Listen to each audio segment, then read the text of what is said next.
আব্বা গো আর সহ্য করতে পারছি না। ও মা গো, আব্বা গো সহ্য করতে পারছি না গো, আব্বা গো, ও আল্লাহ গো আর সহ্য করতে পারছি না। আল্লাহ ও মা খুব লাগছে পেটে, বিরাট আব্বা গো, ও মা গো আর সহ্য করছিস কেন? তোর কি হয়েছে মধু? তোর কিচ্ছু হবে না, আমি তোকে হসপিটালে নিয়ে যাবো। মধু এরকম করিস না, তোর কিচ্ছু হবে না।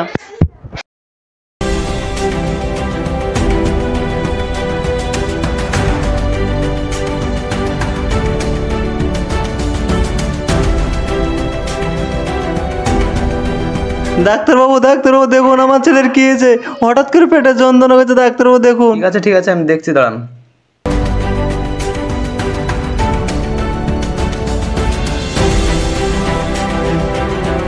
দেখি বাবু, লাগছে এখানে? ব্যথা হচ্ছে বাবু?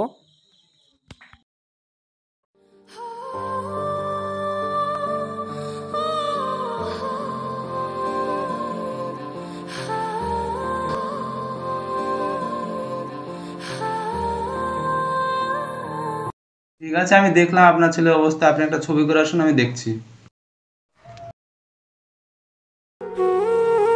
এই দেখুন ডাক্তারবাবু ছবি, দেখুন আমার ছেলের কি হয়েছে। ঠিক আছে, দেখছি, দেন।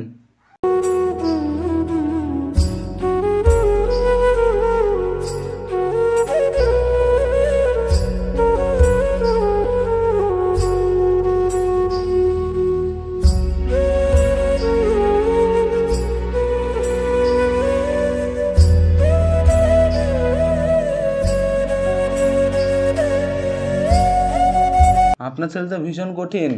আপনার ছেলে কিডনি নষ্ট হয়ে গেছে, ইমিডিয়েটলি একটা অপারেশন করতে হবে। আপনি তাড়াতাড়ি টাকার ব্যবস্থা করুন। কত টাকা লাগবে? ওই আপনার ধরেন 10 লক্ষ টাকা। হ্যাঁ 10 লাখ টাকা কোথায় পাবো ডাক্তারবাবু?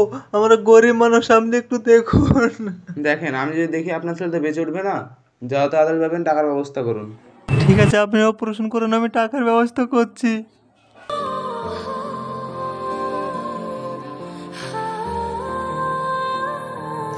আলিম ভাই বাড়িতে আসো।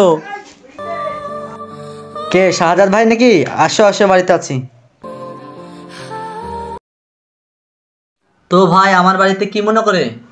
আমি তোমার কাছে বিপদে পড়ে এসেছি ভাই। আমার ছেলে হসপিটালে ভর্তি আছে, ডাক্তারি বলেছে 10 লাখ টাকা লাগবে। এত টাকা কোথায় পাবো ভাই? আমি তোমার কাছে কোনো সাহায্য পাবো বলে এসেছি ভাই।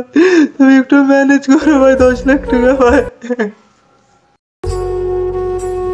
ঠিক আছে ভাই, তো কাজও না, আমার একটা চেনাশোনা লোক আছে, চলো ওর কাছে নিয়ে যাচ্ছি।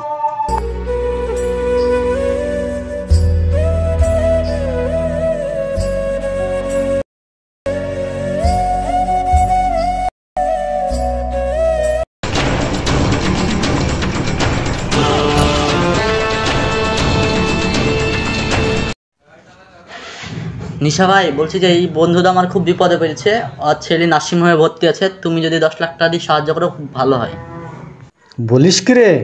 নাম আমার নেশা, টাকা দেয়াই আমার পেশা। বল কত টাকা লাগবে? 10 লাখ, 20 লাখ? না না ভাই, অত টাকা লাগবে না, 10 লাখ টাকা দিলে হবে। এই টাকাটা দিয়ে দে তো। ঠিক আছে বস, দিচ্ছি।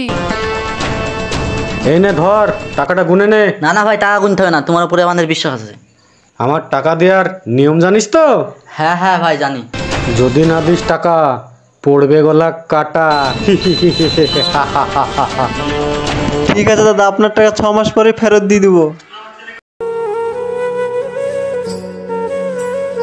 এলেন 10 লাখ টাকা ডাক্তারবাবু, আমার ছেলের অপারেশন করে টাকা দেওয়ার ব্যবস্থা করুন। ঠিক আছে, আমি অপারেশন করার ব্যবস্থা করছি। ওই শালার হাইলমি 10 লাখ টাকা নিয়ে গেছে, আজ 6 মাস হয়ে গেল। যা তো টাকাটা নেয়। ঠিক আছে বয়, যাচ্ছি। ওই চল, ওই জলদি আজা। 6 মাস হয়ে গেল, টাকা লিয়া, টাকা দেয় নাই। কটা ভাই? শাহজাদ, শাহজাদ, ঘর থেকে 6 মাস হয়ে গেল, টাকা লিয়া, টাকা দেওয়ার নাম নাই।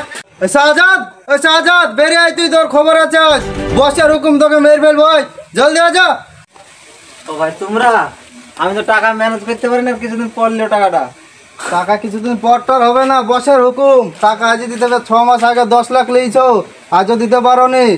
টাকা দাও, আনাতে বাড়ি থেকে বেরো ভাই। সব কিছু বের করে ফেলতে, বসের বাড়ি এখন ফেললে সব।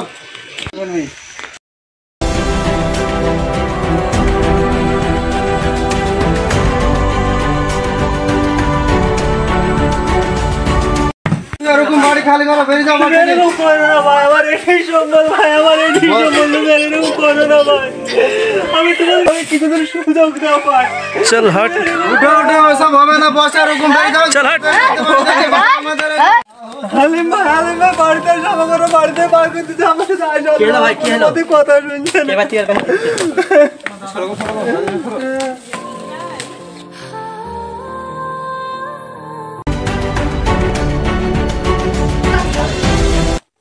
আহো ভাতিজা, তোমাদের লেগে বসে আছি। এই মিসাইলটা বানিয়েছি, কেমন হয়েছে বলো?